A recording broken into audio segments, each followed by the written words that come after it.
15 अगस्त 1947 का वो दिन जब भारत में आज़ादी का जश्न मनाया जा रहा था, तो वहीं दूसरी तरफ दर्दनाक नज़ारे दिल को दहला रहे थे। अंग्रेजी सत्ता ने भारत को आज़ादी की खुशियां भी बंटवारे की बहुत बड़ी कीमत चुकाकर सौंपी थी। 14 अगस्त को भारत और पाकिस्तान दो हिस्सों में बंट चुके थे। वहीं 15 अगस्त की सुबह ट्रेनों में घोड़े, खच्चर और पैदल हर तरफ आदमी भाग रहे थे। पाकिस्तान से हिंदुस्तान और हिंदुस्तान से पाकिस्तान आने जाने वाले चेहरों में मानो सारे रंग गायब थे।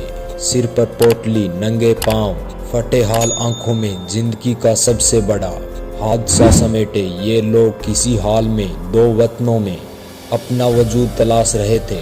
उस वक्त हर तरफ था हिंसा और खून खराबे का माहौल। बताया जाता है कि उस समय दोनों तरफ दंगे और हिंसा में करीबन 10 लाख लोगों की जान चली गई थी।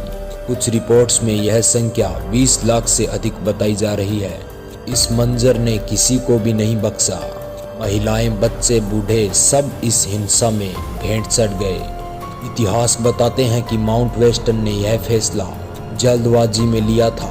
मुसलमानों के लिए अलग देश की मांग को लेकर हिंसा इस कदर भड़क गई थी कि उस समय सर्वमान्य समझौते की संभावनाएं ही नहीं तलाशी जा सकी। बंटवारे के उस दौर में पाकिस्तान से बड़ी संख्या में हिंदू और सिख भारत आ रहे थे। वहीं हिंदुस्तान की बड़ी संख्या में मुसलमान पाकिस्तान चले गए थे। दोनों तरफ से करीबन 1.5 करोड़ लोगों का पलायन किया गया। इसमें वे लोग भी थे जो पैदल ही भारत से पाकिस्तान और पाकिस्तान से भारत जा रहे थे।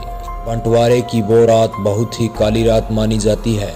उस रात कई हिंदू, मुस्लिम और सिख मौत की बलि चढ़ गए थे। दोनों ओर करीबन 83,000 महिलाओं और बच्चियों के साथ दुष्कर्म की घटनाएं भी हुई और कुछ लोगों को अगवा कर लिया गया। उस समय हर तरफ हिंसा और खून खराबा था। इतिहास में खून और आंसुओं से लिखा बंटवारे का वो दिन जो 15 अगस्त की खुशियों पर भी धूल की परत बनकर छा गया।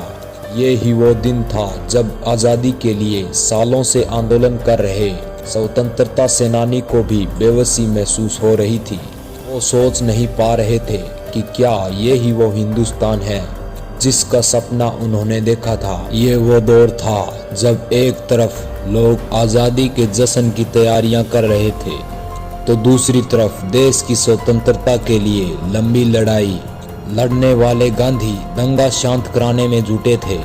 ट्रेनों में जान बचाकर भागते लोगों का काफिला थमने का नाम ही नहीं ले रहा था।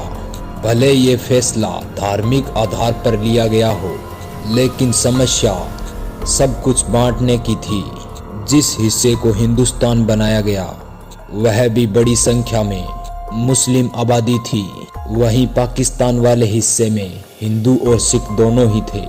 सर सिरिल रेडक्लिफ ने सीमा तय कर दी थी जो पाकिस्तान और भारत को अलग बना रही थी, और ब्रिटिश इंडिया के दो प्रमुख प्रांतों और पंजाब और बांग्लादेश के बीच बंटवारे की लाइन खींच दी।